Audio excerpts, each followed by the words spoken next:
додека кравите слободно шетаат по улиците и нивите во Крива Паланка. Се заоструваат односите меѓу централната и локалната власт.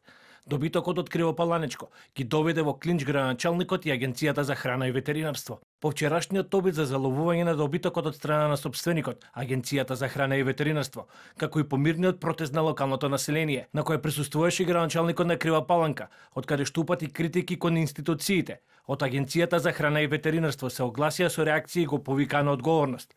Како што тврдат од агенцијата, Митовски е еднакво одговорен за решавање на проблемот.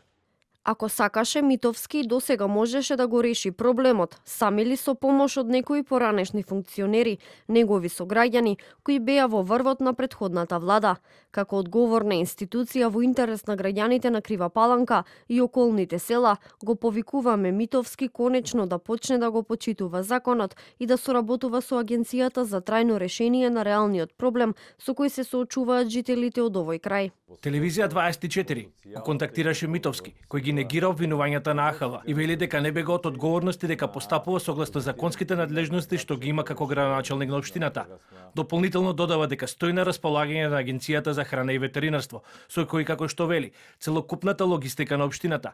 Митовски истакнува дека обвинувањата на АХВ се неосновани, бидејќи доколку постапи согласно законските надлежности, заедно со општинскиот комунален инспекторат би требало да изрече прекршочни санкции на АХВ.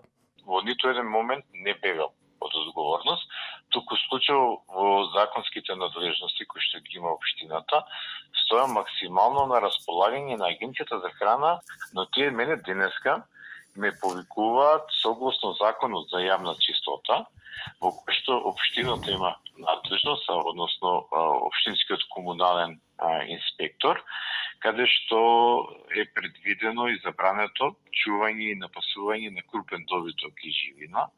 И согласно член 33 од истиот закон, каде што општината има надлежност да изрекува казна во висина од 40 евра или во овој случај, бидејќи истите овие говеда повеќе од 2 години се одземени од страна на Агенцијата за храна и ветеринарство, ние како општина најверојатно ќе треба да изречеме прекршочна казна на самата Агенција за храна и ветеринарство. Според првиот човек на оваа североисточна општина, добитокот е причина и за постојани притисоци од централна власт и како што вели, подготвен е да ја плати цената за да се реши проблемот со кој жителите се соочуваат речиси 2 години. Јавно ќе прашам, ако треба штетата кривопаланчани да трпат, затоа што довербата ми има доделено и сум од спротивната политичка партија, јас сум спреман лично ако треба да ја платам цената, ама градот повеќе и дополнително да не трпи